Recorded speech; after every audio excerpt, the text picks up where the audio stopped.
Hello and welcome to World Talks on TVP World with me, Ashim Kumar. Joining us today is Professor Renata Mieńkowska-Norkiene, a political scientist at the University of Warsaw, to unpack Poland's dramatic presidential election and its aftermath. With right-wing contender Karol Nawrocki's unexpected win over centrist Rafał Trzaskowski, Poland faces a new era of political confrontation. We'll explore what this outcome means for Poland and the rest of Europe with the Professor, who's joining us now. Professor, welcome back to TV World. Good to see you again.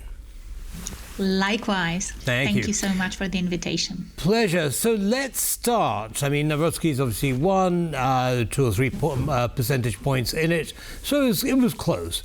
What does this mean for Prime Minister Tusk's coalition government?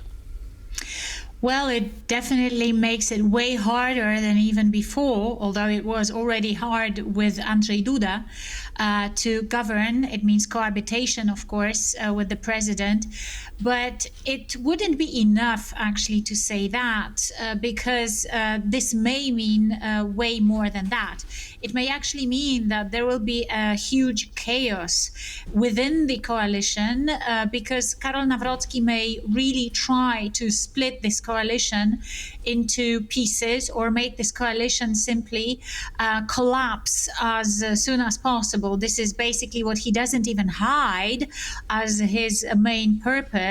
And it may actually happen if, for example, Polish Peasants' Party gets politically bribed by Law and Justice, knowing that it can be very risky, because Law and Justice has usually included its smaller partners at the end of the day into its own structures. So that could be risky, but it might be the case that there will be, even if not Polish Peasants' Party as a whole, then separate MPs who might opt for leaving the coalition.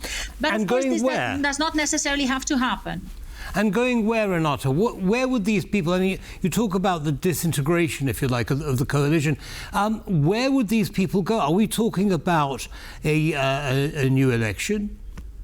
Yes, we are. I mean, I don't think that Donald Tusk will now publish new elections, or maybe even trying to get a trust from the parliament. We are not sure what will happen. But what we can be sure about is a chaos that might go anywhere, actually. It all depends now on Donald Tusk. Szymon Hołownia told him basically that even if he wants sooner elections, it might not be the best possible options.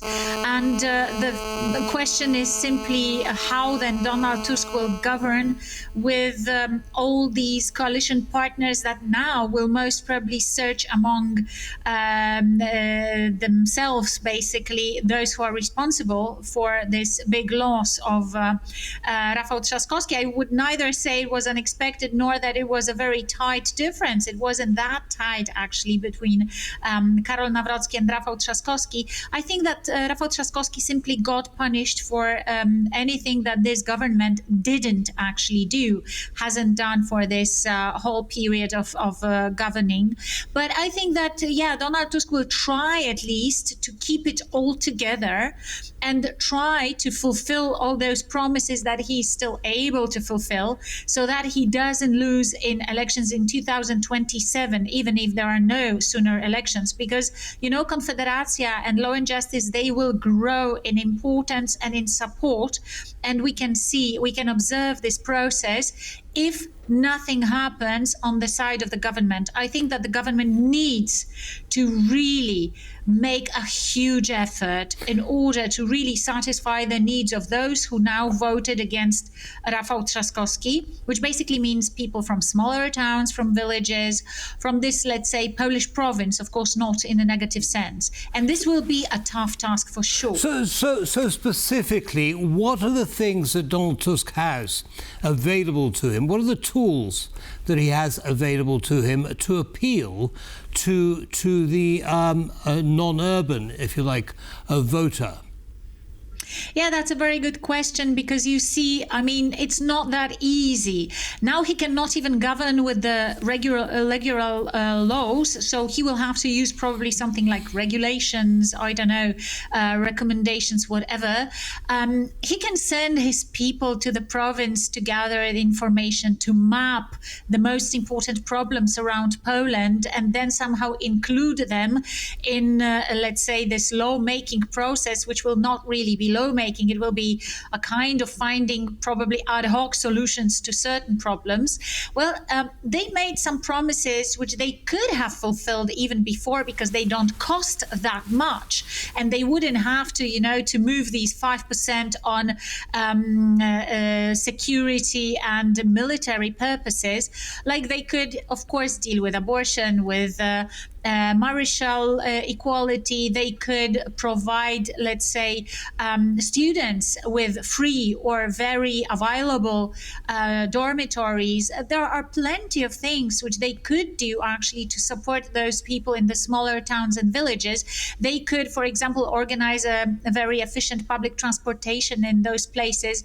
There are numerous aspects of what Donald Tusk could do. The problem is that it requires, of course, a really specific mapping, a very large effort, I think, to go there actually, to show off, to gather, let's say, those people in one place, or in those places where they should be asked about their main problems, and then gather these problems and then somehow address them. This is really a tough task, but I think that within those 2 years it's still doable. If he doesn't do it, if his people don't do it, if vice ministers, if MPs do not go to Poland and really do not show to those people in smaller towns and villages that they are there for them, this may cost them definitely a loss in elections in 2027. Moreover, there is the whole set of youngsters who are awaiting some kind of an offer. They now voted first for Mencen, and then 88% of them for Karol Nawrocki. So what they need, in particular young men, they need some kind of offer. Probably they even don't know themselves exactly what they require, what they would like to get, but something that would attach their dignity and their sense of being somewhat important to this government. Right. That would be a kind of a solution, but this is not easy to address. No, I mean, certainly it's not just Poland that is having this challenge with young men. So it's the non-urban population and the young men who voted for Mencen, of course, the right-wing candidate who then voted for Nawrocki. So is the coalition robust enough to actually get something like you've just described going, or do you think they'll be attracted away by Law and Justice? Yeah, you see, the problem is with the Polish Peasants' Party and Szymon Hołownia, but I think they will try to maintain this coalition anyway. It all depends on Donald Tusk, to what extent he will be really strong enough to keep it all together.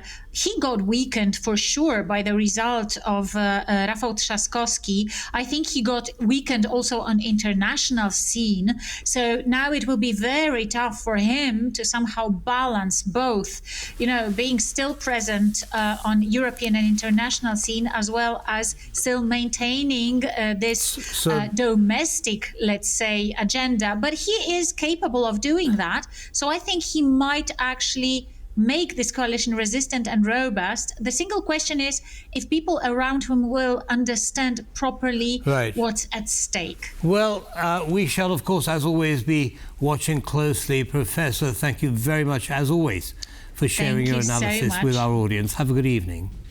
Likewise, thank you. Bye-bye now. Bye. That brings us to the end of this episode of World Talks. Goodbye.